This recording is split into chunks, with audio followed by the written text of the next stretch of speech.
आपकी कौन बात का सा वो सम्मान जो रखें सर, उनका नहीं, जो वो आपने बात हिंदी आपकी अनुवाद ठीक है, दिया था, मगर इसी मैंने दे दिया सर, मैं आपको आपने बताता रखा हूँ, मैंने दे सुनिएगा दिया। सुनिएगा, सिर्फ 1 मिनट मुझे दीजिएगा, सिर्फ 1 मिनट अनइंटरप्टेड। बिल्कुल, जो हिंदी अनुवाद निकला, उस अनुवाद के तहत आपकी बात ठीक नजर आई, मगर चूंकि मुझे अली भाई पे भी एतमाद है कि वो जब बात करते हैं वो किसी रीजन, किसी रेफरेंस पे करते हैं। तो मैंने जब देखा कि जो इंग्लिश की ट्रांसलेशन निकाली है उसके ऊपर संस्कृत भी दिया हुआ है ना, उसी के ऊपर जो अली भाई ने निकाली है, तो मैंने जब देखा कि वाकई उधर तो नहीं दिया हुआ, तो अली भाई तो फिर दिया क्यों नहीं हुआ, इसने क्यों दिया हुआ है? तो मैंने यहां देखा, अभी आपने देखना क्या हुआ, ये देखना है, ये अभी आपको जो संस्कृत वाली निकाली है ना, हुआ क्या है, ये देखें। परम नारी, नरिमा जो दिया हुआ है, इसका मतलब होता है उत्तम महिलाएं, उत्तम नारियां। ब्रैकेट दी है, ये देखें ब्रैकेट, उस ब्रैकेट का तर्जुमा हिंदी के अंदर किया गया है जो कि ओरिजिनल संस्कृत के अंदर नहीं है, यहां पर परम नारिन है। ये मैं चीज कहना चाह रहा हूं कि उधर फिर अली भाई भी चैलेंज होते हैं, क्योंकि अली भाई बड़ी मेहनत करते हैं, लोग उन पर यकीन करते हैं, उनकी बात को सुनते हैं, तो ऐसा उनके साथ गलत नहीं होना चाहिए। हाँ जी, अच्छा एक बात ये बताइए, बात जी।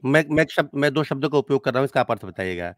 मैं किसी महिला के सम्मान में कहता हूँ, आप बड़ी खूबसूरत हैं, और मैं कहता हूँ, आप जन्नत की हूर हैं। आप बताइए दोनों में क्या अंतर है? हम्म, खूबसूरती को ही दर्शा रहे हैं, तो आपने वो उपमा अलंकार किया है। जन्नत की हूर। हाँ, आप ये बताएँ किसी व्यक्ति ने, किसी भी इंसान ने किसी जन्नत की हूर को देखा है अपनी आँखों से? नहीं, तो उपमेय उपमान में कौन-सी समानता है? और वो खूबसूरती, महिला खुश हो सुंदरता, गई। नहीं, आप कल्पना, सुंदरता। वो महिला बिल्कुल बिल्कुल वार अरे! हाँ, इसने कितनी मेरी खूबसूरती की बड़ाई कर दी, लेकिन हकीकत है उसने बिल्कुल ब्लंजर मारा है, क्योंकि उस व्यक्ति की आँखों ने जन्नत की हूर को देखा ही नहीं है और कंपेयर कर हम्म, दिया। हकीकत अच्छा, ये है कि वो व्यक्ति 100% झूठ बोल रहा है, जन्नत की हूर मरने के बाद नज़र आती है, जीते जी नहीं नज़र आती है। और ओहो, कहा तुम इतनी खूबसूरत हो जितनी जन्नत की हूर है। अगर वो वैसे कहता है बड़ी सुंदर सनातन है, धर्म बड़ी के अंदर खूबसूरत है, आप तो झूठ बात ना समझ ना में बोलें आती जी, विष्णु भाई सनातन धर्म के अनुसार जो स्वर्ग की अपनी वो है ना नारियां, वो दिखाई दे जाती हैं। है। सर आप कम से कम खूबसूरत इस्लाम और जन्नत की हूर दोनों जी जी, इस्लामिक स्वर्ग वर्ड्स की हैं। अप्सरा, स्वर्ग स्वर्ग की अच्छा, अप्सरा जो है ना, आप उसकी बात यार करें ना, ये आमिर इस्लामिक भाई, ये कॉन्सेप्ट को छोड़ दीजिए। मगर यहां भी उस बात दिक्कत पे होगी चर्चा ना, हो नहीं। एक एक मिनट अली भाई, यहां भी दिक्कत होगी ना विष्णु भाई, जो आपने उपमा या उदाहरण दिया है उसमें भी दिक्कत होगी। दिक्कत ये हुई कि दूसरे लफ्जों में आप ये कहना चाह रहे हैं कि ऋषि वाल्मीकि जी ने झूठ बोला परम नारी बोलकर, क्योंकि परम नारियां जो हैं वो तो सिर्फ इस पृथ्वी के ऊपर तो परम नारी कोई नहीं हो सकती ना, क्योंकि यहाँ मनुष्य है, उससे गलती भी होती है, खता भी होती है। वाल्मीकि ने जब अपनी रामायण की रचना की, तो उस समय ग्रामर और मैनर था ही नहीं, आदि कवि माने हम्म, जाते हैं। हम्म, व्याकरण का जो पहला ग्रंथ आपको मिलता है, वो पाणिनि की अष्टाध्यायी मिलती है, वहां से संस्कृत ग्रामर शुरू होता है, ये उससे बहुत हम्म, पहले की रचना है। इस पे फिर कभी हम बात करेंगे, इन शब्दों की व्याख्या फिर कभी होंगी, तो इसको होल्ड ठीक करें। है, ठीक है, ठीक है। ये बहुत अली डेप्थ भाई, जाकर के इन बातों के अर्थ हाँ, निकलेंगे। ये अली भाई के सर के ऊपर से गुजरने वाली बात होगी, मैं 2 अली घंटा बात भाई, करूँगा, अपनी बात मानेंगे। अली भाई आप कुछ कंक्लूजन देना चाहते हैं इस चीज के ऊपर, क्योंकि विष्णु भाई तो इस विषय के ऊपर कह रहे हैं मैंने बात नहीं करनी है, अभी नहीं कहते मैंने करनी है, फिर करूंगा, ये कह रहे हैं, वे आप क्या कहते फिर भी नहीं करेंगे जब ये परम नारी यहाँ पर मौजूद है। ये किसी भी तरह से हमारे प्यारे विष्णु भाई इसको सिद्ध नहीं कर सकेंगे, क्योंकि परम नारी को ये माता बना रहे हैं, तो ये नहीं बना पाएंगे। ये अंडर ब्रैकेट जो उन्होंने लिखा है, इसका डेफिनेटली मतलब यही है कि इसका ताल्लुक जो है वो संस्कृत के साथ, ओरिजिनल टेक्स्ट के साथ नहीं है। ये जो हैं? है एक राय जो दी है, ये ट्रांसलेटर ने अपने पास से दी है, जो विष्णु भाई कर रहे हैं। यहाँ पर कोई ऐसी हाँ बात सर, नहीं थी। और इंग्लिश का ट्रांसलेशन भी उसकी अपनी राय है ना, मैं उससे इत्तेफ़ाक नहीं दूसरी बात रखता। ये विष्णु भाई, दूसरी बात ये कि अभी तक आपके ज़ुम्मे ये है कि राजा दशरथ जी ने ये जो घोड़े के साथ कुशलिया जी को सुलाया था, वो औलाद की गर्ज से सुलाया था या नहीं? आपने कहा था नहीं सुलाया। तो अभी तक आप ये सिद्ध नहीं कर सके, जबकि इसके जवाब में मैंने आपको कम से कम ओ, 4 से अब 5 मुझे समझ सर आया। मैंने पूरा 4 14वां, 5 15वां सारा रेफरेंस रेफरेंसेस दिए, आपको दे दिया। 4 मैंने से 5 ऋग्वेद से रेफरेंसेस सुमेर दिए के और सुने रेफरेंसेस तो आपको दे आप दिए। जस्ट देखिए विष्णु भाई, मेरा समय है ना, देखिए हाँ ऐसे ना हाँ, करें। नहीं बोलने दे, अनइंटरप्टेड बोलने दे अली भाई को, मुझे अब हाँ, समझ आ रही है कि विष्णु भाई आप क्यों उनसे बात नहीं कर रहे हैं, ये तो मुझे अब समझ हाँ आई है जी, जी, ये सही यार है। मैं ये आप नहीं मैं क्यों बात करूँ? आमिर भाई आपने करें मुझे विष्णु कोई भाई। फीस दी? ये बताइए, जिस बंदे के 1 लाख से अधिक सब्सक्राइबर हो गए हों, सनातन को गरिया-गरिया लाखों रुपए कमा रहा हो बंदा, एक को पैसा दान न करता, ना बंदा एक कप चाय पिलाए। मैंने फ्री का बैठा हूँ 4 घंटे बैठ करके मैं बहस करूँ? मैंने मेरी जी, आँखों में घास चली गई है। हाँ, ले मैंने भाई सही हो मैंने गया इन्हें जी, हाँ, अली भाई बताया था ईद भी अनइंटरप्टेड, बीत गई, अली भाई, बंदा जी, बिल्कुल ईद बीत गई, अनइंटरप्टेड कम ये से कम बात न सिवैयां मिलती हैं खाने को, न कुछ मिलता है, मेरे केवल मिलती क्या है गालियां। हद है यार। जी जी, अली भाई ये को कोई बात बात नहीं भाई। अनइंटरप्टेड करने दें, मैं आपको चाय पीऊंगा भी पिलाऊंगा भी, कोई दिक्कत नहीं है जी। जी, हाँ, ये जो पिलाऊंगा। अश्वमेध यज्ञ की गई थी, जिसमें रानी कुशलिया जी को यार घोड़े के साथ आमिर भाई प्लीज इनको सोना होल्ड पड़ा पे था। रखें, आप अपना टॉपिक लेके आए यार। ठीक है ना, ये यार उसी से रिलेटेड मेरी है, बात क्योंकि सुने आपने विष्णु भाई, जैसे आपने पहले कहा कि भाई ठीक है, 1 मिनट उनको अनइंटरप्टेड मौका दे दें यार, उनका भी चलो राइट है आप बात करने देना। आपकी हमारे बात पैनल रखिए, हमारे यार, वो आपकी बात रखिए, अपना मैंने 5 पैनल है मिनट हमारा, में। हमारा पैनल है ना जी, हमारा पैनल जी, है ना जी, जी, बिल्कुल। हमारा वो अली भाई का चैनल है जी, उनको बात करने दें यार, क्या करते हैं जी। ये अली विष्णु भाई के सामने मैंने इस टॉपिक के ऊपर इनको दावा किया, इनकी वकालत को भी, कि ये साबित करें कि ये जो यजना की गई थी, ये औलाद की गर्ज से नहीं थी। ये यजना की ही औलाद की गर्ज से गई थी। और रानी कुशलिया जी को जो घोड़े के साथ सोना पड़ा, वो इसीलिए सोना पड़ा था कि क्योंकि औलाद की प्राप्ति के लिए राजा ने ये यज्ञ किया था। इसके लिए मैंने सर्ग नंबर 8 का रेफरेंस दिया था। सर्ग नंबर 8 बालाकांड श्लोक नंबर 1 से 2। फिर 3 नंबर श्लोक में भी सबने ये कहा कि ये यजना पुत्र के लिए करो। फिर श्लोक नंबर 8 और 9 में भी ये कहा है कि शास्त्रों के अनुसार ये यज्ञ उसने कहा कि मैं करूंगा ताकि मुझे पुत्र मिल सके। और फिर सर्ग नंबर 12 के अंदर 18 से 24 का टाइटल ही पढ़ के देख ले सर्ग नंबर 12 का। फिर सर्ग नंबर 13 का श्लोक नंबर 1 पढ़ लें। ये फिलहाल मैंने इन्हें रेफरेंस फिर से दोबारा रिमाइंड करवाए हैं कि ये पब्लिक के सामने मेरे ऊपर फिर आरोप लगा के जा रहे हैं। ये रेफरेंसेस मैंने दिए हुए हैं। जो इनके गले का फंदा है, इन्होंने कहा था कि ये यजना की ही नहीं जाती थी पुत्र के लिए, औलाद के लिए। इतने रेफरेंसेस वाल्मीकि रामायण में से मैंने इन्हें दिए, जिसके बाद से ये अब तक फरार हैं। हमारे विष्णु भाई अब तक फरार हैं और कह रहे हैं कि मैं रेफरेंस नहीं देता। और ये तमाम के तमाम इनकी वाल्मीकि रामायण, गीता प्रेस वालों की, और साथ ही साथ उसके ओरिजिनल संस्कृत भी मौजूद है। आमिर भाई जैसे इनका 2 आज मिनट हो मैंने गया। आपको रेफरेंस, देखें फिर इंटरप्ट कर रहे हैं। जैसे आज मैंने रेफरेंस दिया तो इन्होंने कहा कि देखा मूर्खता की भी हद होती है, फलां होता है, ढींग होता है। तो जब ओरिजिनल रिसोर्स से चीज देखी गई और फिर वो गीता प्रेस वालों की ट्रांसलेशन के साथ बिल्कुल सहमत मैच कर रही थी, तो विष्णु भाई कहते हैं मैं तो इस पर बात ही नहीं करना चाहता। तो जब धर्मशास्त्र इनके खुलते हैं, अभी तो वाल्मीकि रामायण के अंदर से ही हमने ये जायजा लेना था कि ये राजा दशरथ साहब की रानियां कितनी थी और रानियों के अलावा बाकी खवातीन के साथ उनका क्या ताल्लुक था। अगर वो रानियां नहीं थी तो वो क्या थी, उनका संबंध क्या था राजा दशरथ जी के साथ। तो इनकी ये बात फरमा रहे थे हमारे विष्णु प्रभाकर जी, ये दासी सिस्टम के ऊपर इनको खुद माननी पड़ती है बात। तो खैर मैं यही अर्ज करना चाहता था। मैंने ये क्लैरिटी इसलिए दी कि ये जरूरी थी, पब्लिक के सामने इन्होंने मेरे ऊपर आरोप लगाया और मैंने उसको क्लियर कर दिया। Thank you. चलें जी, जबरदस्त आमिर भाई आपके लिए इनके अच्छा, प्रश्न का उत्तर मैं दे दूं, मैं दे देता हूं, आपके प्रश्न का उत्तर दे देता हूं। आपको कौन मानना से तो नहीं, किसके मैं दे प्रश्न देता का? हूं। अभी जो इन्होंने रेफरेंस रखा है, नहीं वो अब ये है कि वो कंक्लूड, फिर वो बात वाकई उधर से उधर निकल बात जाएगी। इधर की उधर हो अगर जाएगी, कोई आप मतलब ऐसा करें, निकलेगा नहीं। नेक्स्ट आप जो ये अश्वमेध यज्ञ है, इसके ऊपर नहीं अली सर, भाई के साथ बात कीजिएगा। इस्लामिक वेकनिंग के ऊपर जबरदस्त डिबेट होगी, नहीं पहले भी बात हुई है। तब तक बात नहीं होगी जब तक फीस नहीं मिलेगी, जब तक सिवैयां नहीं इधर आएंगे। ऐसे थोड़ा फ्रेम बैठे हुए हैं, ठीक हो गया, वो नहीं। सवैया आपको दे देंगे, कोई ऐसी बात नहीं। मगर यह है कि हमारे बड़े ही काबिल एहतराम अली भाई हैं विष्णु साहब। मैं चाहता हूं कि अगर सम्मान है तो वो दोनों तरफ से सम्मान रहे। वो हमारे बड़े बिल्कुल काबिल, बड़े मेहनती और बड़े मेरे ये समझ लें बड़े प्यारे भाई हैं। ठीक है, तो ऐसे सर, नहीं की एक चीज बात नहीं, मैं बता दूं, बस आगे अभी बढ़ते इनके हैं। अंदर ना, बहरहाल जैसे एक हमारे बहरहाल एक मिनट मेरी बात हम- सुने। अब हम्म, छोड़ें इस चीज को, आगे बढ़ते हैं। मैं सिर्फ ये चीज कहने लगा हूं, मेरा चैलेंज अभी भी वहीं खड़ा है। एक रेफरेंस जिससे पता चले कि युद्ध में आई हुई स्त्री को दासी, स्लेव, बंदी नहीं बनाया जा सकता, नंबर 1। दूसरा, दासी के साथ सेक्सुअल इंटरकोर्स नहीं किया जा सकता। ये 2 चीजें दिखानी। अच्छा, अब मैं बोलता हूँ। 2 हम्म, मिनट वो भी बोल चुके हैं, आप भी बोल चुके हैं, हम सुन लें मेरी बात।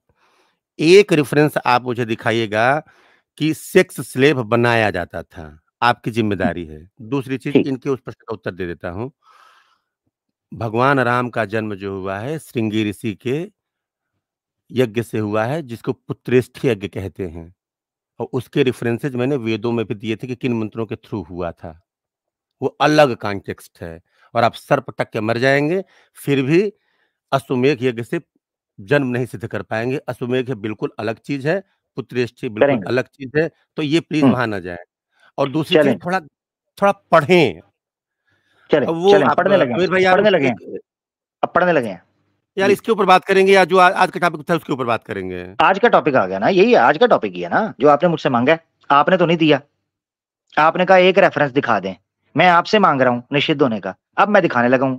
ये स्टार्टिंग में सारी प्रेजेंटेशन मैंने इस चीज पर रखी है, ठीक है। चलिए आए।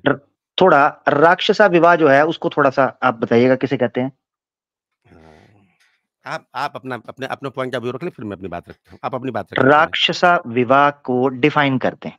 राक्षस बता दें। विवाह नहीं, हाँ। राक्षस विवाह। राक्षस विवाह जी। हाँ। क्या है, थोड़ा दोबारा। राक्षस आधा क और क्षत्रिय छ, क का भी राक्षस विवाह, राक्षस विवाह की डेफिनेशन कर दें। हाँ, आप उसको पढ़े जरा, क्या पढ़ रहे थे? राक्षस नहीं, विवाह का मुझे उसे बता दें, राक्षस विवाह जो है उसकी डिफाइन करें। देखिए, राक्षस विवाह हो चाहे पैशाच विवाह हो, ऐसा मैंने विवाह राक्षस विवाह जो है उसके बारे में बात की है। देखिए, 8 प्रकार के विवाहों में ये जो दूसरी कोटि के 4 विवाह होते हैं, ये अमर्यादित तरीके से किए जाते हैं। मतलब राक्षस विवाह को डिफाइन करते हैं। राक्षस विवाह को मैं डिफाइन कर रहा हूँ कि स्त्री को उसकी मर्जी के बगैर उसका बलात्कार, अपहरण कर लेना, कोई स्त्री सोई हुई है, कोई व्यक्ति नशे की स्थिति में है, कर लेना, और वो पिशाच है। राक्षस विवाह को डिफाइन आपने किया। ये सच में ज्ञानी आदमी है, मैं तो हैरान हूँ यार। देखें, राक्षस और पिशाच दोनों सेम कैटेगरी में आते हैं। सही बात है, सही बात है अली भाई, ये तो बता ही नहीं रहे हैं। अच्छा, राक्षस विवाह जो है ये स्त्री को जबरदस्ती उसका अपहरण करना, हरण करना और उसका बलात्कार करना, ठीक है। देखिए लिखा है, आपका दे रहे हैं ना, बात के 4 विवाह। आइए ना, उसको नीचे उतारिए। आपका जी, अब ये देखें, लेट आ रहा है। ये आपको बौधायन धर्म सूत्र का पता है? हाँ ठीक है, चलें, सही है। क्या है ये? हाँ, धर्म सूत्र है, चलें, ठीक है। अच्छा, बढ़िया रेफरेंस है, इसी पे तो बात होनी चाहिए थी। चलें, बढ़िया रेफरेंस है ना जी। अब ये आपने रेफरेंस देखना है, ये पढ़ें जो मैंने हाईलाइट किया हुआ है। जी बिल्कुल जी। मैं वही आपको बताने लगा था कि इन विवाहों से भी खष्ट 6वां और सप्तम 7वां आसुर तथा राक्षस क्षत्रिय धर्म के अनुकूल होते हैं, क्योंकि क्षत्रियों में बल प्रधान होता है। जी हाँ, क्षत्रिय धर्म के अनुकूल हैं, यानी क्षत्रिय करता है युद्ध, और युद्ध धर्म के, क्षत्रिय धर्म के अनुकूल हैं कि वो किसी स्त्री को पैसे देकर उसके साथ विवाह करें, असुर विवाह, धन देकर संतुष्ट करना किसी स्त्री को, या उसका किडनैप फोर्सफुली। तो क्षत्रिय कहां करेगा फोर्सफुली? युद्ध में। ठीक है, अब मेरी बात आप समझे। कोई राजा किसी के ऊपर आक्रमण करता है, किसी की बहन को अपहरण कर लेता है, जैसे किसी राजा का है, उसकी बहन कहीं और, पहले उसका अपहरण करा लिया, अब वो राजा अंडर प्रेशर आ गया। बात आप समझे? और इस तरह से जो भी मतलब अपहरण करने के बाद, चाहे भले बाद में शादी कर सकता है कि नहीं कर सकता, आप जो एक्सप्लेनेशन दे रहे हैं, ये जनरल प्रैक्टिस नहीं, ये त्याज्य है, समाज में अस्वीकृत है, निंदनीय है। एक मिनट, जर्नल प्रैक्टिस नहीं है, ठीक है ना? नहीं, आप मुझे दिखाएं। मैंने आपसे इसीलिए पूछा था, दिखाऊं? हाँ, अब आप जाएंगे सीधे कृष्ण के ऊपर, आप रुकने का एग्जांपल देंगे। तो किस पर जाऊंगा? आए, बिल्कुल, मैं चाह रहा हूं कि आप आए, बिल्कुल आए। तो किस पर? अब मगर अभी नहीं आऊंगा, अभी मैं पूरा स्टेप बाय स्टेप चलूंगा। बिल्कुल आ जाए, आपको पता, इसका मतलब आप अपना ब्रह्मास्त्र निकालें। नहीं, हाँ, ब्रह्मास्त्र अभी नहीं मैं निकालता, मैं किंग कॉन्ग हूँ, मक्खी मारने के लिए मैं मुक्का नहीं मारता। यही तो अफसोस है कि किंग आजकल मच्छर मारने में लगा हुआ है। अच्छा सुने किंग कांग आजकल मच्छर मारा, यही तो अफसोस है। धर्म सूत्र मैंने क्यों पूछा था किसे कहते हैं, धर्म सूत्र किसे कहते हैं? ये जो बौधानिया का धर्म सूत्र है, ये किस कैटेगरी में आता है? सर देखिए, ये आपस्तम्भ धर्म सूत्र हो, चाहे व्यवधान का हो, चाहे गौतम का धर्म सूत्र हो, ये 8 विवाह के प्रकार जो ये कहां से लिए गए हैं? मनुस्मृति से लिए गए, क्योंकि मनुस्मृति मैं कह रहा हूं, आपने कहा जेनरिक प्रैक्टिस या जेनरिक रूलिंग्स नहीं है। धर्म सूत्र किसे कहते हैं, आप समझें, धर्म सूत्र। अच्छा, आप कहना क्या चाह रहे हैं? आप इसे साबित क्या करना चाह रहे हैं? मैं क्या करना चाह रहा हूं, मेरे ख्याल से आप नहीं बता पा रहे। नहीं, आप ये साबित करना चाह रहे हैं। चले मैं आपसे आसान लफ्जों में पूछता हूँ, वेदांग क्या होते हैं? आप तो जानकार हैं वेदांग। अब शिक्षा, कल्प, व्याकरण, निरुक्त की बात आप करेंगे जी, तो कल्प जो है ये क्या है ना? हाँ ठीक है, कल्प, मैं आपकी बात को, सर मेरी बात समझे, कल्प सूत्र आप जो निकाल रहे हैं ना, मैं इसको, इससे डिनाई नहीं कर रहा हूँ, इसको एग्री कर रहा हूँ। मैं ये कहना चाह रहा हूँ, आप डिनाई कर रहे हैं, आप डिनाई कर रहे हैं इस चीज को, आप डिनाई कर रहे हैं कि ये जेनरिक रूलिंग नहीं है, आप डिनाई कर रहे हैं। तो कल्प किसे कहते हैं? कल्प क्या होता है? मैं ये कह रहा हूँ, मेरी बात समझे, अगर कोई राजा किसी महिला का बलात्कार, अपहरण कर लेता है या ये करता है, वो त्याज्य है, वो मतलब सर्वमान्य नहीं है, क्योंकि उसने युद्ध जो है धार्मिक तरीके से नहीं किया, उसमें उसने युद्ध की मर्यादाएं नहीं पाली, उसने एक तरह से इसमें ब्लैकमेलिंग इसका करी। इसका प्रमाण ये चीज है, यहां से इसीलिए मैं कह रहा था कि मेरा चैलेंज है, मुझे एक धर्मशास्त्र का प्रमाण देना है जिसमें दासी बनाना, पॉइंट नंबर 1, युद्ध में दासी बनाना, नंबर 2, उस दासी के साथ संभोग करना निषिद्ध हो, ये दिखाना है। मैं आपको दिखा रहा हूं क्षत्रिय के धर्म के अनुकूल है असुर विवाह करना या राक्षसा विवाह करना, यही तो दिखा रहा विवाह हूं। करना ना, और अच्छा अभी भी इसमें आप गौर करें, इसमें अभी भी विवाह शब्द का उपयोग हुआ है। कोशिश अगर किसी, हाँ, हाँ, सुन लें, ठीक है, जबरदस्त अगर किसी जबरदस्त, जी जी। सुन, आप गौर करें, आप बड़ा अच्छा तर्क उठा रहे हैं लेकिन बिल्कुल अलग उतर रहे हैं। मेरी बात समझे, अगर किसी शत्रु के राजा की बहन का आपने अपहरण कर लिया, आपने ला करके किसी मंदिर में उससे विवाह कर लिया, अब वो आपकी पत्नी हो गई। अब सनातन धर्म की मर्यादा कहती है कि अगर वो पत्नी हो गई, ब्याहता स्त्री हो गई, वो जिंदगी भर कभी पति के विपरीत नहीं जा सकती है। अब उसका मैटर फंसा कि वो माँ अपने भाई की तरह बोले, अपने पति की तरह बोले, क्योंकि विवाह के बाद तलाक उसका हो नहीं सकता है, पति को कभी छोड़ नहीं सकती है, पति के खिलाफ कभी नहीं जा सकती है। लेकिन इस विवाह को उसने स्ट्रेटेजिकली यूज किया है अपने उस शत्रु का मान मर्दन करने के लिए। इसके कई एग्जाम्पल मैं आपको दे दूंगा। कौशल नरेश ने किया था, आपके काशी में भी हुआ था, काशी नरेश, कई कई इसके एग्जाम्पल, आप एग्जाम्पल नहीं दे पाएंगे, मैं इसके 20 एग्जाम्पल भी आपको दे दूंगा। इसके पीछे मंतव्य क्या था? बहन को ढाल बना करके अपने शत्रु के ऊपर विजय प्राप्त करना, जिसको फेस टू फेस नहीं जीता जा सकता था। महाभारत में, जी एग्जाम्पल और जी दे रहा हूँ, जी। बड़ा अच्छा एग्जाम्पल आपको दे रुके रहा हूँ, रुके ले रुके लें, जरा रुके, मुझे मुझे सुन लें, मुझे अपनी एक मिनट मुझे मुझे बोलने मुझे दें, मुझे हैप्पी मेरी की बात बात रख सुने, रहा हूँ, मुझे सुनूंगा, मुझे सुन तो ले, एंजॉय तो मेरा कर, फ्लो ना खराब करे, मेरी बात मैं फ्लो आगे रहने सुनता हूँ, मैं आगे सुनता हूँ, मुझे दें। आपकी सहमति एंजॉय तो करने, पब्लिक को पता तो चले हुआ क्या है। ले जी दोस्तों, विष्णु जी कह रहे हैं कि युद्ध की टैक्टिक्स के, वॉरफेयर की टैक्टिक्स के तौर पर शत्रु को उस पर विजय हासिल करने के लिए, जीतने के लिए, सक्सेसफुल होने के लिए ये टेक्निक की जाती थी। बिल्कुल ठीक है, ये की जाती थी, इसकी आपको मिलती है। लो जी, जी धन्यवाद जी, आगे। और एक पॉइंट और जस्ट फिर उसके बाद, और ये कहते हैं कि जबरदस्ती जब उस कन्या को उठा के ले जाया जाएगा और उसके साथ जबरदस्ती विवाह कर लिया जाएगा, वो विलिंग नहीं थी, जस्ट स्ट्रेटेजी के तहत, अब वो उससे डाइवोर्स भी नहीं ले सकती, फंस गई अब वो। इन्होंने ये भी साथ में इकरार किया और उसकी एग्जांपल्स भी दे रहे हैं। जबरदस्त विष्णु भाई, थैंक यू विष्णु भाई, आप हमारा केस लड़ रहे हैं, थैंक यू। हाँ, और सुन लें आप, वकील हो तो ऐसा, जब जी जब जी विष्णु भाई, जब और भी। महाभारत, सर देखिए सही सही है, मुझे मुझे जन्म का खौफ थोड़ो ना है, जो सही है सही हाय मैं हाय बोलूंगा, हाय, जंगी तो झूठ में क्या मैं बात बोलूंगा। है, क्या बात है, जबरदस्त, नहीं नहीं बिल्कुल ठीक, जी मैं बोले। ईश्वर की आराधना डर या किसी लालच से नहीं करता। जो सच है सच कहूंगा, डंके की चोट पे कहूंगा, जाऊं जहन्नम क्या में, बात जलाऊं जहां, है, नहीं नहीं कोई फर्क नहीं नहीं नहीं, पड़ता मेरे को। मुझे याद है, मुझे आज भी याद है, बहुत पुरानी मेरे चैनल पे वीडियो पड़ी है, करीबन हो सकता है 1 साल होने को हो, 1 साल तो कम से कम हो गया है। तो विष्णु भाई उस समय नए नए हमारे साथ जुड़े थे और बड़ी जबरदस्त चर्चा करते थे। तो विष्णु और जो वृंदा है उसका विषय आया था, तो उस पर इन्होंने, विष्णु प्रभाकर भाई ने खुलकर कहा था कि विष्णु ने बलात्कार किया और गलत है, उसको दंड मिला था। जी अब सच बोलते हैं विष्णु जी, सही कह रहे हैं जी।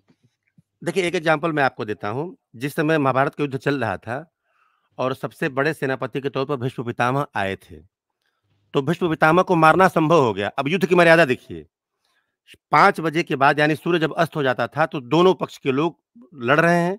सूर्यास्त के बाद पांडव गए भीष्म पितामह के पास, कहे पितामह जब तक आप रहेंगे, क्योंकि वो 10,000 शत्रु से प्रतिदिन मारा मारा करते थे, तो बहुत बड़ी संख्या में वो मतलब खत्म हो रही थी उनकी सेना। तो पूछे कि पितामह आप युद्ध करेंगे तो युद्ध तो 2-3 दिन के अंदर खत्म हो जाना है, आप मारे जाएंगे नहीं, क्योंकि आप इच्छा मृत्यु का वरदान रखते हैं। आप कल्पना करें, मृत्यु उनके वश में, जब चाहेंगे तभी मरेंगे। अच्छा, तो अब उसके बाद वो कहे कि मैं कैसे मारा जाऊँ, आप मुझे बताएं। आप कल्पना करिए कौन शत्रु है जो अपनी मृत्यु का रहस्य बताएगा। वो कहे कि चाहे तुम कुछ भी कर लो, कितने भी बड़े योद्धा हो, नहीं नहीं मारा यार, जाऊंगा मैं। नहीं अब नहीं करोगे क्या? विष्णु भाई, तुम हाँ शिखंडी को सामने रखो, सुने टैक्टिस देखते हैं कि जो शिखंडी स्त्री है, वो अंबा अंबे अंबालिका में से एक स्त्री है, वो इस जन्म में शिखंडी बन के, उसको सामने रखो, उसके सामने मैं हथियार चलाऊंगा नहीं, मैं मर जाऊंगा।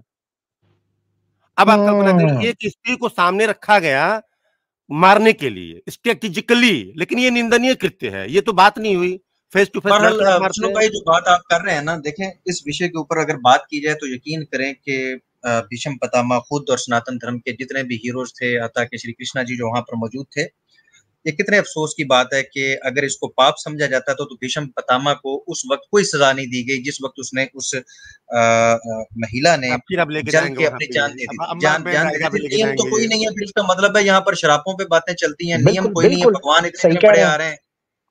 इतने बड़े भगवान आ रहे हैं, नियम नहीं दे रहे, लोग बिला वजह मर रहे हैं, तब उसको सजा नहीं दी, अगला जन्म उसका आया जी, फिर उसने सजा बताई दी, तो नियम कहाँ थे? ये तो आपसे पूछ रहे हैं। आमिर भाई भी तब से आपसे, विष्णु भाई ये पूछ रहे हैं कि एक दफा हमें बताएं तो सही कि ये निषिद्ध है। एक रेफरेंस दिया आपने? अच्छा बातें जितेंद्र जी सुन ले यार। एक भी रेफरेंस नहीं है, बल्कि सिद्ध कर रहे हैं, उसको सिद्ध कर दिया है कि क्षत्रिय के पास बल्ली होता है, ये सामने लिखा हुआ है। और इसलिए मैंने इनसे पूछा था, आप जानते हैं धर्मसूत्र क्या है? ये जेनरिक रूलिंग है रिचुअल की। आमिर भाई जी, स्क्रीन मेरी एक शेयर कर ले, इनके प्रश्न का एक जवाब दे देता हूँ, एक रेफरेंस दे दूं भाई। और यार बहुत बात हो गई है, आप, मैं यकीन करें, मैं आशा कर रहा था कि आप मुझे वो देते प्रमाण के भाई निषिद्ध है। मैं निकाल के यहाँ पर रेफरेंस बैठा हूँ, आपने मुझे कोई एक भी रेफरेंस नहीं दिया, ठीक है? एक भी रेफरेंस नहीं दिया। मैं ऐसे ही अपने पत्ते शो कर दूं, मैंने आगे आगे स्ट्रीम्स करनी है, मेरे पास इतना कंटेंट पड़ा हुआ है, मैंने जिसमें एक एक चीज दिखानी है कि कहाँ कहाँ बेचा गया, किस किस तरीके से बेचा गया, मैं एक एक चीज दिखाऊंगा। मैं देखना चाहूंगा बिल्कुल। मगर ये है कि मैं एक जेनरिक रूलिंग दे रहा हूँ, पहले एक बेस समझें, आपको पता चल जाएगा। एक जेनरिक रूलिंग मेरे भी आप ले लें, धर्मसूत्र से ही आपको दे रहा हूँ, जहां से आप उठा रहे मैं वहीं से दे रहा हूँ। मेरे स्क्रीन शेयर कर लेंगे जरा सा, एक मिनट में दिखा देता हूँ जी। बस ये आखिरी बात होगी, इसके बाद चलेंगे, क्योंकि प्रमाण तो मेरी मर्जी का आएगा। बिल्कुल। हाँ जी, वशिष्ठ धर्मसूत्र 6 का 1 लिखा है कि आचार परमो धर्म। ये कौन सा धर्मसूत्र है?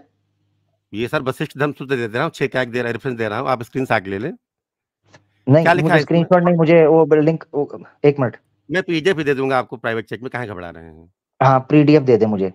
अच्छा, क्योंकि मैं जब तक पढ़ूंगा नहीं तो मुझे नहीं पता चलेगा। मैं अपने पत्ते शेयर कर दूंगा आपके साथ। हाँ नहीं, लिंक देना भाई, आपने देना, प्रमाण जो पेश करेंगे उसका तो देना पड़ेगा। पहले सिवैया भेजे, सनातन को गरिया के बड़ा पैसा कमा रहे हैं आप। बहुत पैसा कमा रहा हूँ मैंने। अगला मंदिर मैं शुरू करूंगा जी। लिखा है सर, देखिए आमिर भाई आपके लिए, आचार से हीन व्यक्ति के लिए लोक में कोई सुख नहीं है, और उसे दूसरे लोक में भी सुख की प्राप्ति नहीं होती है। कोई व्यक्ति वेद और शास्त्रों के ज्ञान में भले ही पारंगत हो, यदि आचार से भ्रष्ट है तो संपूर्ण धर्म ज्ञान उसे कोई लाभ नहीं पहुंचाते और न ही आनंद देते हैं। जैसे अंधे के हृदय में उसकी सुंदर प्रियतमा भी कोई सौंदर्यानुभूति का सुख उत्पन्न नहीं करती है। आप कुछ भी पढ़ ले, अगर आपका आचरण पवित्र नहीं है तो फिर आप कहीं दुई कौड़ी के नहीं है। इसका मेरे प्रश्न के साथ क्या? आपके प्रश्न से ये है कि सनातन का बेसिक रूल ये है, वशिष्ठ धर्मसूत्र का 6 का 1, वो कहता है कि कोई भी आपका आचरण, भाई यही फर्क है, अगर आपका नहीं है तो आप किसी लायक नहीं है। मैंने इसको डिटेल में स्टार्ट में डिफरेंस करके बताया था, कहां गलती लग रही है। आपको यही तो सिद्ध करना है, मैं यही तो बता रहा हूं। लोग क्या कर रहे हैं यहां पर आकर, व्यभिचार दंडनीय है, मनुस्मृति का रेफरेंस दे रहे हैं। ओ भाई सिद्ध तो करो कि युद्ध में आई हुई दासी के साथ जो सेक्स किया जाएगा वो व्यभिचार होगा, सिद्ध करो। नहीं कर सके धर्मशास्त्र से। दूसरा, क्या वो बलात्कार होगा? सिद्ध तो करो। क्या वो परस्त्री होगी? परस्त्री होगी दासी, सिद्ध तो करो। बिल्कुल परस्त्री नहीं है वो। धर्म नहीं है, यही तो साबित कर रहा हूं। बिल्कुल है। सुने जरा, सिद्ध करना हो ना तो प्रूव करें कि दासी परस्त्री है। दासी परस्त्री है ही है, क्यों नहीं है? ओ भाई दासी युद्ध के अंदर जब लो परस्त्री है। रुके जरा, ये पीछे हटें, इसको रेफरेंस को हटाएं, ये देखें किधर गया विशुद्ध मनुस्मृति। ये जी विशुद्ध मनुस्मृति है, 7वां अध्याय, इसी के ऊपर सारी गेम शुरू ये हमारी, ठीक है, जो पहले एपिसोड के अंदर भी किया था।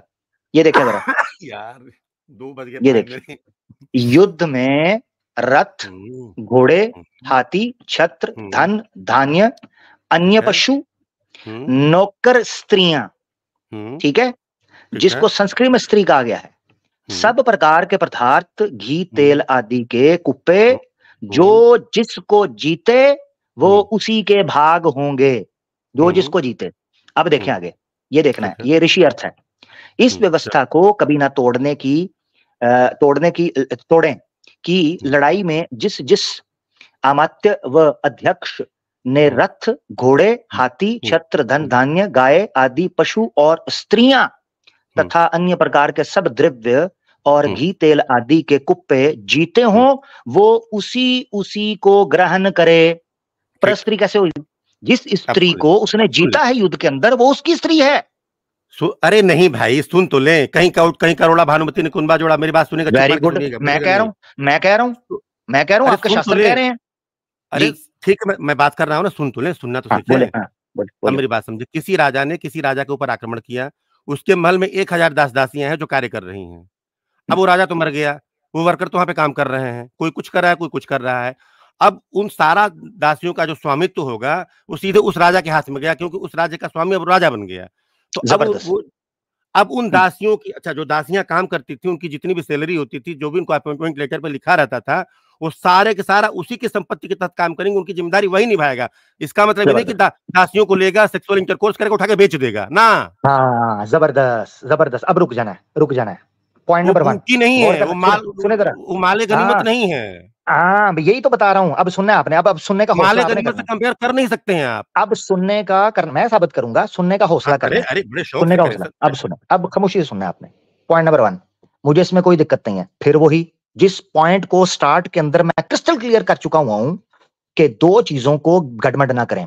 ये किसने कहा है कि युद्ध में आई, मेरा सवाल फिर वही है। पॉइंट नंबर 1, युद्ध में आई स्त्री को दासी नहीं बनाना, क्या सिद्ध हो पाया? नहीं। युद्ध में आई हुई स्त्री के साथ संभोग नहीं कर सकते, निषिद्ध है, सिद्ध हो पाया? नहीं।